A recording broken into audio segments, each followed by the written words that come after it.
নামাজ পড়ে, সুবহানাল্লাহ একটু জোরে পড়ে। আর 80% লোক 5 ওয়াক্ত নামাজ পড়ে না। কিন্তু আবার বিশেষজ্ঞরা বিশ্লেষণ করে দেখছে শতকরা জুমার দিন শতকরা 90% লোক, শতকরা 80% লোক জুমার দিন নামাজ পড়ে, আর 10% লোক জুমার দিনে নামাজ পড়ে না। কথা বলে আমার বিশেষজ্ঞ বলছে না, সবে বড়দিন দিন আসলে শতকরা 95 জন মানুষ নামাজ পড়ে।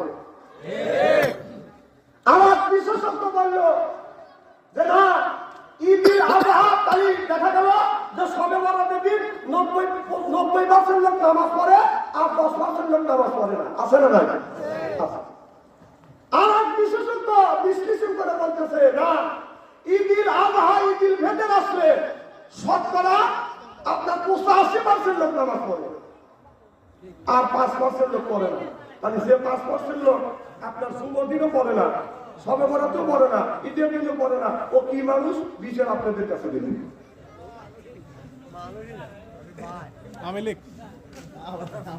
হ্যাঁ, এই যে রাস্তাতে হেঁটে যায়, মাইক্রো গাড়ি দেখে কুত্তো খেয়ে করে আসে না, আসে না?